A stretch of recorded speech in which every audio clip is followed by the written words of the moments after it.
Shoftim. Alors, la paracha nous dit d'emblée qu'il y a Shoftim Veshotrim, donc la structure judiciaire, juridique du peuple juif, c'était d'avoir des juges qui disent la loi, qui disent comment la loi s'applique au cas concret, et des Shotrim, des policiers, on va dire, qui sont là pour faire respecter cette loi. Mais on va essayer de montrer comment le système légal, le système des lois en Israël n'a aucun rapport avec le système des non-juifs, des nations. Et pour ça, on va s'appuyer sur un texte dans le Talmud, dans la Gemara Sanhedrin d'Atlamed Vav 36b et 37a, où la Mishnah nous dit comme ça. Sanhedrin Haïta Kechetzi Goran, le Sanhedrin était en demi-cercle, Agoula, Kedeshayu Rohim Ze et Ze, pour qu'ils puissent se voir l'un l'autre. Déjà ici, Rachid nous dit quelque chose d'extraordinaire.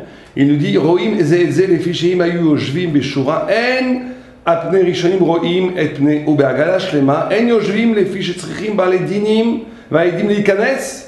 Il dit deux choses, ça ne peut pas être un rond. Si c'est une ligne droite, comme dans les tribunaux des nations, alors les juges ne se regardent pas l'un l'autre. On va voir pourquoi c'est important qu'ils se regardent l'un l'autre. Et si c'est un cercle fermé, alors il n'y a pas d'ouverture vers les plaignants. C'est comme si les plaignants étaient exclus du système juridique. On fait donc un demi-cercle qui a l'avantage de combiner les deux facteurs. Un, les juges se regardent. Deux, les plaignants, les accusés, rentrent dans le système juridique. Alors on va essayer d'expliquer ça en deux ou trois concepts qui sont fondamentaux. Le premier, c'est qu'on nous enseigne ici que la loi juive, la loi de la Torah, la loi de la révélation, la loi divine, qui n'est pas une loi humaine, ne peut être abordée que visage face à visage. Ça ne peut pas être une loi abstraite, une loi neutre, une loi froide, qui est dit comme une absolue autorité et qui n'est pas pris en charge par le dialogue. C'est-à-dire que le fait que, et ça il faut bien comprendre, le fait qu'on va débattre de la vérité, ou de la culpabilité, ou de l'innocence, d'un prévenu, va poser la question du visage. Il va falloir que chaque juge prenne la responsabilité de ce qu'il doit regarder dans les yeux l'autre juge et il doit dire est-ce que tu es prêt vraiment à l'envoyer en prison, tu es prêt à lui donner 39 coups de bâton, tu es prêt d'assumer qu'il doit mourir, et l'autre doit répondre dans la rectitude du regard oui ou non. C'est-à-dire qu'il n'y a pas ici, on veut absolument éviter que le juge se cache derrière la loi, qu'il n'ait pas le courage de la vérité, qu'il dit moi j'ai rien à voir là-dedans, j'applique. Il y a un cas, il y a une loi, j'applique la loi au cas. Ça, c'est pas la Torah, c'est pas le psak halacha. Le psak halacha, les grands rabbinim, quand vous leur demandez une halacha, ils voient si ça va pas te coûter trop d'argent, si ça va faire de la peine, si ça va mettre en danger l'équilibre du couple. Il y a 1000 détails vivants de l'existence qui rentrent dans le psak halacha. Dire la halacha, dire la loi, c'est pas simplement dire ce cas correspond à une loi. Ça, c'est l'égoïsme. La halacha, c'est comment intégrer le réel, intégrer la responsabilité dans ce que je dis. Mais ça va même plus que ça. La Torah, vous savez qu'il y a la vérité, et il y a comment on reçoit cette vérité. Il y a la vérité et le rapport à la vérité.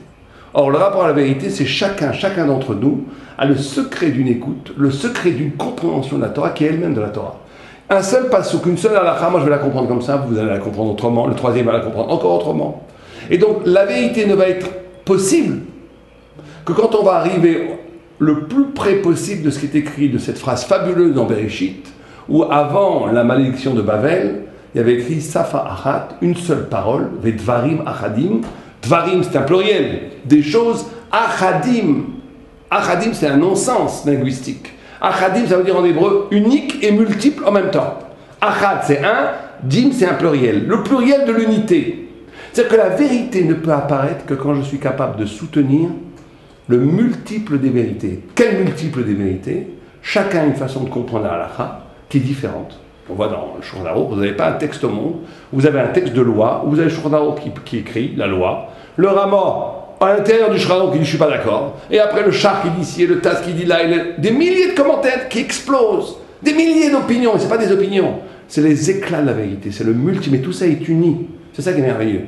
C'est que c'est un multiple de la vérité, mais qui est uni dans une seule makor. Ce que va faire le Messie, le Mashiach, quand il va venir, il va montrer comment chacun est relié à un seul concept mère, la vérité pure, la vérité transcendante. Comment toutes ces divergences de la halakha, ces milliers d'éclats de lumière, viennent d'un seul foyer. Or, c'est ça qu'on doit chacun à son niveau. C'est pour ça qu'on appelle les Talmidei Chachamim, ceux qui siègent au Sanhedrin, ceux qui siègent en Bedim, des Chaverim, des amis. Chaverim a pour racine étymologique, Chibour, l'unifier, unifier les contraires, unifier le multiple. Mais unifier le multiple, c'est pas dire ça et ça c'est bien, les deux ça vaut le coup, sans supporter le poids de la contradiction. Unifier le contraire, c'est d'être capable de penser jusqu'au bout la faille, l'abyssale faille qu'il y a entre les opinions, mais de savoir que cette multiplicité, elle vient d'une source unique qui est invisible, illisible, ineffable, qu'on n'a pas encore touché mais qu'on pressent. Et quand on dit comme ça, on arrive à la vérité. C'est pour ça que les sages doivent se regarder. C'est pour ça qu'il doit y avoir dialogue. On ne peut pas dire la loi, c'est comme ça. On doit se regarder l'un l'autre. Et donc ça, c'est la première chose. C'est pour ça d'ailleurs aussi dans la Torah, où il n'y a pas une opinion qui n'est pas précédée d'un nom propre.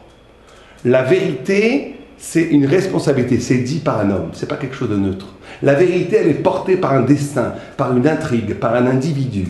Il faut être... J'avais un arabe qui me disait chaque fois que je disais une idée, il me disait, est-ce que tu es prêt à mettre ta vie sur l'idée que tu viens de dire? Alors là, on recule un petit peu, on dit quoi? Bah oui, si tu as tort, tu meurs, t'es prêt? Je disais un pshat dans le Tosfot, un pshat dans la Gemara, il me disait, c'est pas vrai, je dis, mais si c'est vrai, on se battait comme d'habitude. Il me dit, mais attends, 2 minutes, t'es prêt à mourir si tu as tort? Alors là, on dit peut-être pas. C'est-à-dire que là, ce n'est pas une responsabilité jusqu'au bout. Si je pense jusqu'au bout ce que je pense, on doit être prêt à mourir, oui. Comme Rabbi Eliezer, contre tous les Rabbanan, il disait un pshat sur un tanour de Achnaï sur le four, est-ce qu'il recevait la Touma ou pas? Eux, ils disaient qu'il recevait la Touma, lui, il disait qu'il ne recevait pas la Touma, etc., la grande marloquette. Tout d'un coup, il dit, si j'ai raison que les murs s'écroulent et que tout le monde meurt, c'est-à-dire qu'il vaut mieux tous mourir plutôt que vivre dans le mensonge. C'est ça, vivre jusqu'au bout la vérité. Alors la Gemara nous dit que les murs sont juste penchés, pas écroulés. Et la Gemara dit jusqu'à aujourd'hui, les murs sont penchés. Une vérité, elle a cette tension. C'est en même temps pas droit, en même temps, elle a cette tension du contraire, elle a cette tension. On peut voir comme ça, on peut voir comme ça, mais on ne se suffit pas de l'opinion. C'est comme ça et comme ça. C'est vrai que Elou, Elou, divrei Elokim Chaim, les deux sont les paroles du Dieu vivant. Parce qu'elles renvoient à quelque chose qui est plus profond que la contradiction. Mais que la contradiction est la seule qui peut faire ressentir celui qui ne veut pas réfléchir, qui veut dire, moi je pense qu'une façon et c'est tout. C'est pas une pensée juive, ça c'est la pensée de Bourrico. Celui qui pensait comme ça et pas autrement. D'accord, t'es un bourrico, t'es pas un juif. Un juif, c'est celui qui est capable. Il n'y a pas une phrase, il n'y a pas une page de Talmud où il n'y a pas des contradictions, il n'y a pas des marloquettes, où il n'y a pas des discussions, où il n'y a pas Elou, Elou, Elou pour le Kimchaim. Et bien cette multiplicité de la vérité unifiée, elle se vit existentiellement dans la chair, dans la vérité, dans le Beddim. Et c'est pour ça que les visages doivent se regarder en demi-cercle. Mais d'un autre côté, on lui dit que ça ne doit pas être un cercle non plus. Parce que si les Chachamim ne parlent qu'entre eux, et qu'ils ne rentrent pas celui qui est accusé dans leur système, alors l'accusé va subir la peine, ça va être absurde, arbitraire, il ne va même pas comprendre pourquoi il la reçoit. On doit faire rentrer le plaignant. Rentre, regarde, tu as fait une faute, c'est très grave, elle va rentrer et réfléchis avec nous. Toi aussi tu vas être accusé, toi aussi tu vas être puni, ou toi tu vas être acquitté, on ne sait pas. Mais il faut le faire rentrer dedans. On ne peut pas punir quelqu'un, c'est pareil pour les enfants, pour l'éducation, pour nos élèves, et pour nous-mêmes, et pour nos partenaires. On ne peut pas punir quelqu'un, on ne peut pas métaken, rédimer, réparer des fautes si en vérité on n'enseigne pas à l'autre qu'il doit lui-même se punir, il doit lui-même se rectifier, lui-même changer. Lui dire t'es pas bon, tu reçois un coup, ça sert à rien. Donc on doit le faire rentrer dans le demi-cercle et lui dire voilà, tu as fait ça, tu as profané le nom divin, tu as transgressé la loi de Dieu, tu as fait des bêtises, etc., etc. Maintenant, qu'est-ce qu'on va faire pour réparer?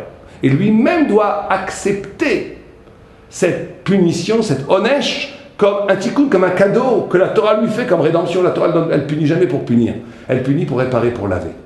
Kapara, la kapara, ça pour racine qui pourra, ça veut dire laver, nettoyer, ça nettoie la faute. Très bien.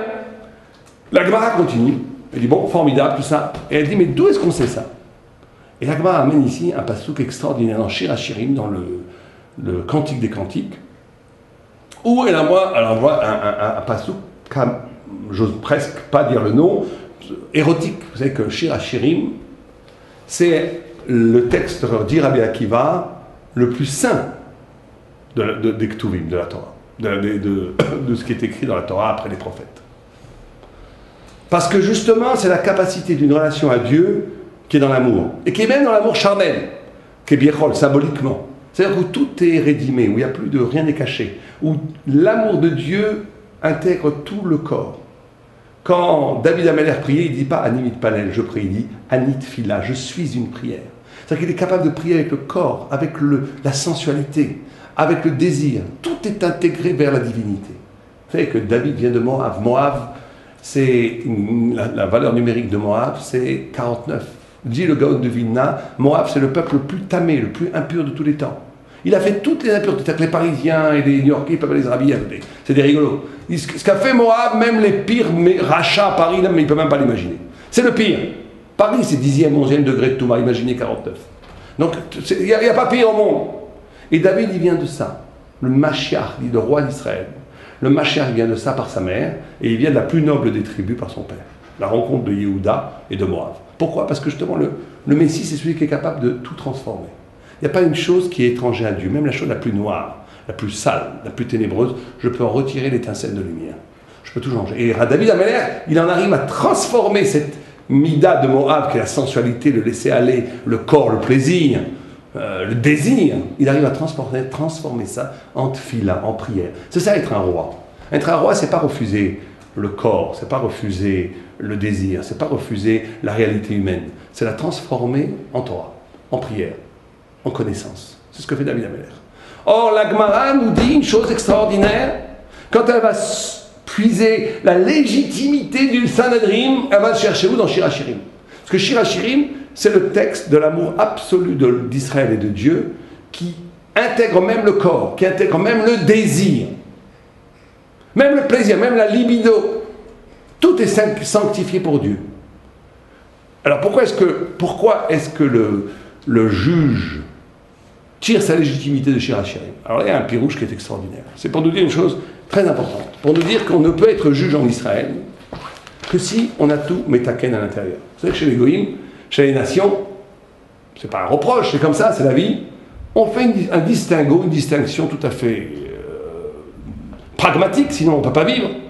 Il y a la vie publique et la vie privée. Du moment que je suis un bon juge dans la vie publique, que je connais la loi, que j'applique la loi, que je suis honnête, ce que je fais chez moi, ce que je fais dans l'ombre, ce que je fais dans ma chambre, ce que je fais à l'abri du regard de tous, ça me regarde que moi, c'est la vie privée, la vie publique, aucun rapport. Je peux être un affreux Jojo, un perverti, un homme absolument, un laisser-aller total, un animal, et être un très bon juge, c'est possible. Dans la Torah, c'est pas possible. Celui qui dit la loi, comme c'est une loi divine, doit être complètement pur à l'intérieur. Celui qui n'a pas métaken, qui n'a pas rédimé l'intériorité, celui qui n'est pas un tzaddik, celui qui n'a pas maîtrisé ses pulsions, qui n'a pas sanctifié ses pulsions intérieures, il ne peut pas être un juge en Israël. Il n'a pas le droit de dire la loi. Il ne peut pas dire, mais moi ce que je vous dis, c'est vrai. Je vous dis la loi du Shulchan Aruch. Je vous dis ce qui est écrit dans les textes.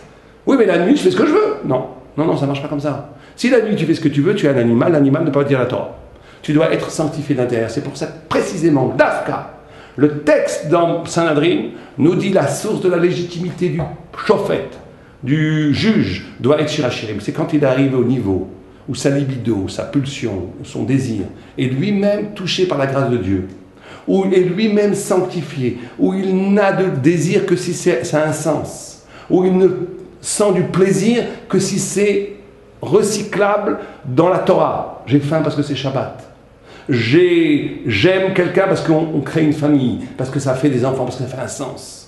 Je donne de l'amour à quelqu'un et je prends de l'amour à quelqu'un parce que ça fait un lien, une alliance, etc., etc. On sanctifie sa vie, on rend sa vie intéressante, on donne du sens aux choses. Quand quelqu'un est à ce niveau-là, où il n'est pas l'esclave de ses pulsions, où il choisit de devenir un être divin, alors il peut dire la loi. Sinon, il ne peut pas être un chauffette. Il ne peut pas être un chauffette, il ne peut même pas être un choter.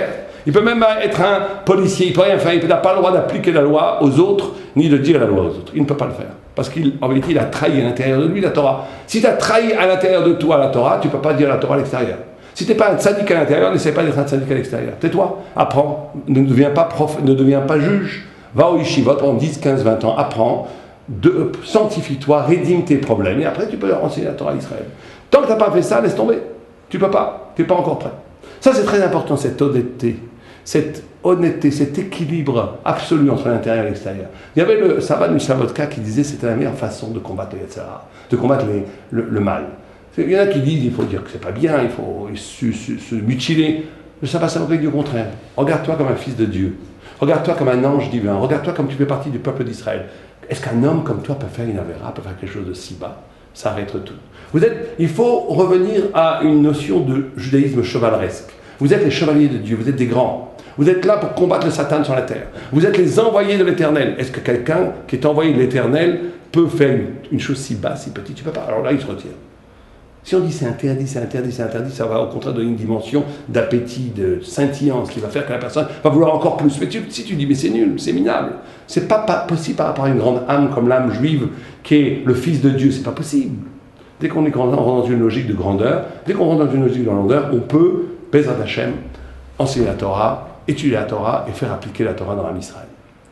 Le texte continue en nous disant, la première prescription, la première injonction qui est dite par le texte, c'est de nous dire, ne prends pas de shochad. Et on voit comment c'est lié. Vous savez que la Gemara continue, on n'a pas le temps de faire toute la Gemara, mais extraordinaire. La Gemara nous dit, comme Suga Beshoshanim, comme une barrière de rose. Comme une barrière de rose. Ça veut dire que la loi, c'est comme une barrière de rose. Au point où une fois, il y avait un hérétique qui est venu voir un arabe, il lui a dit, mais vous dites que l'homme et la femme peuvent vivre ensemble, dans la même maison, ils n'ont pas le droit de se toucher pendant qu'elle est nida, et que c'est impossible. Est-ce qu'on a déjà vu du feu avec du foin qui ne prend pas feu? Et lui, il a répondu, la Torah a déjà témoigné pour nous, comme une barrière de rose. C'est la loi d'Israël. Regardez la barrière de rose, comme l'image est belle. C'est en même temps une épine, en même temps ça blesse, ça fait saigner. Mais en même temps c'est beau, c'est magnifique. C'est-à-dire que Dieu, Rachid nous dit, vivre la Torah, c'est pas la vivre derrière des murs de béton, dans les couvents, en se retranchant du monde. C'est comment être un rapport à la loi comme une barrière de rose. C'est en même temps magnifique, c'est en même temps attirant, mais en même temps ça blesse, attention. Mais on doit être responsable, on doit avoir tellement intégré la Torah à l'intérieur de nous. La loi doit être à l'intérieur de nous. Si la loi est à l'intérieur de nous, on ne peut pas tomber. Si la loi c'est quelque chose d'extérieur comme un mur de béton, on pourra toujours escalader le mur pour aller faire des bêtises dehors. Mais si la loi est en nous, on ne fait pas de bêtises. Et le mine, l'hérétique, il est tombé, il est resté bouche bée devant la réponse du Rav. Il a dit, nous, on vit la loi comme une barrière de rose. On n'a pas besoin de se voiler la face. Au contraire, en pleine lumière, on est fidèle à Hachem. C'est ça être juif. C'est ça la loi juive. Ça n'a aucun rapport avec un système disciplinaire de contrôle de l'individu qui existe, qui est la loi dans les nations, qui sont là pour contrôler l'individu, pour l'orienter selon la volonté inconsciente ou consciente de l'État et de la société. C'est la loi devient une loi divine et qui s'humanise parce qu'elle est intégrée volontairement par chaque sujet d'Israël. Et donc le texte nous dit, ne prenez pas de shochad. Vous êtes juge, ne prenez jamais de pot de vin, ne prenez jamais de pot de vin psychologique. On voit dans la Gemara que quelqu'un avait aidé un rave à descendre du bateau. Il lui dit, je ne peux plus te juger, est-ce que je te dois quelque chose? Ben non, je ne peux pas être ton juge. Là, on nous apprend la deuxième chose, la grande épreuve. Tout ce qu'on vient de dire, c'est magnifique, mais il faut faire très attention que la Torah elle-même ne s'instrumentalise pas pour elle-même. Que la Torah elle-même ne devienne pas une foyer de pouvoir. On te dit à un moment donné, attention, il faut être l'ishma, les shem shamayim, tout pour Dieu. Si à un moment donné, tu fais les choses, bien sûr, tu fais tout comme c'est écrit, mais tu reçois un salaire, tu reçois du kavod, tu reçois du respect, tu reçois un sens à ta vie, tu reçois tout ce que vous voulez. Ça s'appelle du shochad. Ça s'appelle du shochad. Et à un moment donné, il faut faire les choses que pour Akadosh Baruch. Ne prends pas de pot de vin, ne prends pas de corruption. Ne prends pas soin, il faut restituer à la Torah toute cette dimension de l'Eshem Shamaim. L'Eshem Shamaim, c'est le grand problème aujourd'hui, c'est que Baruch Hashem, la Torah a tellement réussi, elle a tellement grandi, Baruch Hashem. Dans le monde, en Israël, c'est énorme, en France aussi, en Amérique, énorme, énorme, énorme. Comment il y a des yeshivot, de kolélim, Alors, tout ça crée une société, crée un horizon sociétal. La Torah devient intéressante d'un point de vue professionnel, d'un point de vue de carrière, etc., etc. Ça, il faut faire très attention. Parce que ça veut dire qu'on rentre dans le shochad, on rentre dans le système où on reçoit des pots de vin. On fait la Torah, pourquoi pas? C'est une belle carrière. Je vais devenir rabbin, pourquoi on gagne bien sa vie? Peut-être pas bien, mais on gagne quand même sa vie, on a du kavod, du respect, les gens nous écoutent, c'est sympa. Dès qu'on rentre comme ça veut dire qu'on rend la Torah mondaine. On rend la Torah comme quelque chose, comme n'importe quel. On la rend chol. On rend ce qui est saint profane. C'est très très important de ne pas être victime de notre succès et de dire attention, à un moment donné, il faut être les Shem Shamaï. La Torah, c'est quelque chose de divin, quelque chose. Sinon, il faut faire autre chose. Si à un moment donné, on sent que la Torah devient un business, devient une façon de réussir dans la vie, il faut passer à autre chose. Il vaut mieux travailler et être un bon balabatim. Faire très très attention de ne pas prendre shochad. C'est justement, le texte va tellement loin que juste après, dans la paracha, le texte qu'on nous parle, c'est de avodah zara, d'idolâtrie. Comme si on nous disait, ne reproduisez pas les systèmes idolâtres dans la Torah elle-même. Et un des derniers points que je voulais parler dans la paracha, c'est le Meler. On dit, tu choisiras un Meler. Or, le Meler, tout ça, on voit encore une fois, c'est l'unité de la paracha. Meler, vous savez que c'est extraordinaire dans les lettres, c'est même la meute Raf, même c'est la lettre exactement du milieu. La meute, c'est celle qui vient juste avant. Si vous allez vers le Aleph, si vous prenez le compte à rebours, même la meute Raf, c'est exactement 3 lettres qui se suivent. Meler. Ça veut dire que le Meler, c'est celui qui prend le point de l'équilibre du milieu et qui donne au peuple, le Meler est là pour donner au peuple, pour donner de la crainte, pour donner de l'Irat Shamayim, de la crainte de Dieu, pour donner un sens, etc., etc. Quand c'est comme ça, tout va bien. Encore une fois, le Meler est une fonction de roi, est au service de la possibilité de faire jaillir, saillir, scintiller dans le peuple juif l'horizon de la divinité de la transcendance. C'est ça le rôle. C'est ça le rôle du Melech, d'être un reflet de la divinité. Mais si on inverse la chose, on va de l'autre côté, ça fait Chaf, la même. Les mêmes lettres, l'anagramme de Melech, c'est Kalem, destruction, destruction. Ça veut dire que si on prend la notion de royauté, on en fait une fin en soi. Si elle est là, pas pour donner, mais pour récupérer, pour se substituer à Dieu, pour se substituer à l'autorité. C'est ce que reproche Shmuel. Quand le peuple juif veut un roi, Shmuel dit, vous voulez être comme les autres peuples, alors que c'est Dieu votre roi. Vous voulez, vous, avoir un roi visible, un roi que vous pouvez adorer, que vous pouvez aimer, qui vous protège. Alors là, ça veut dire qu'on a instrumentalisé la notion de roi, on en a fait un absolu. C'est ça le Yetzer Hara. Vous savez que le Ra, la notion de Tov, c'est quelque chose qui a un but. La notion de Ra, c'est couper le but. C'est quand le moyen se présente lui-même comme une fin en soi. C'est ça le Yetzer Hara. Quand le moyen, c'est qu'un moyen. Manger, c'est qu'un moyen pour vivre. Ah non, on va faire maintenant des restaurants gastronomiques où ça devient une fin en soi. Manger devient une fin en soi. C'est pareil pour le rapport à l'homme et la femme, c'est pareil pour tout.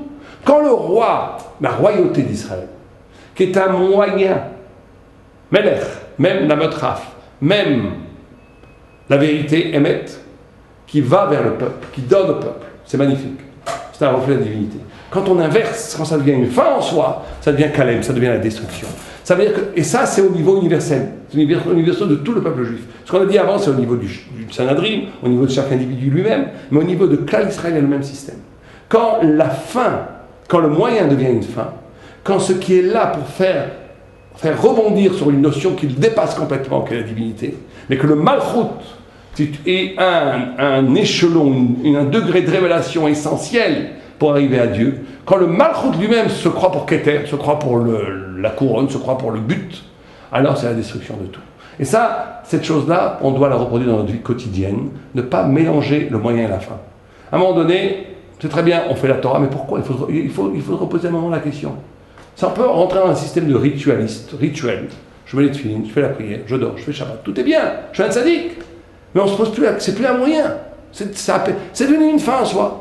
Je ne me suis plus à un moment donné posé la question, mais pourquoi je fais ça? Est-ce que quand je mets les tefilines, je me rapproche un peu plus de Dieu? Quand je fais Shabbat, est-ce que j'écoute plus Secher, les Maaseh Bereshit? Je suis plus conscient de la création du monde. Quand quelqu'un qui vivrait vraiment un Shabbat, il devrait comprendre Secher, les Maaseh Bereshit. Qu'il est à l'origine, il est près du Mashiach, mais Ein Olam Haba, et il comprend que tout le monde d'ici, c'est un monde d'apparaître, c'est un monde qui n'a pas vraiment de valeur. Que la seule chose qui compte, c'est la parole de Dieu. Est-ce que quand on vient à Shabbat, on sort comme ça? C'est cette question-là qu'il faut se poser. Est-ce qu'à un moment donné, j'ai pas oublié, je n'ai pas fait un moyen, une fin? Bon, c'est une fin en soi, c'est fini, c'est coupé. Dès que c'est coupé, c'est la mort, c'est le là. Et donc, cette chose qu'on nous met, pour ça que le texte nous dit qu'il n'aura pas beaucoup de femmes, il n'aura pas beaucoup de soucis, toutes les limitations qu'on donne au roi, c'est pour montrer que cette limitation, elle montre quelque chose d'illimité au-dessus de lui. Il ne faut pas que leur royauté devienne absolue en Israël, comme chez les nations, surtout orientales, les royautés orientales qui a toujours eu et qui avait aussi à l'époque de la Torah. Donc nous, on doit essayer de faire ça. Ce qui est important pour nous, c'est de ne pas tomber dans le Kelem, dans la destruction, mais dans la malchut, dans le Melech, de prendre le point d'équilibre de pourquoi j'ai fait les choses, comment je fais le point de vérité, et de tout le temps l'orienter vers le sens, lui donner un sens, vers le don, vers quoi je donne ça. Allez, avec nous, et Shabbat Shalom.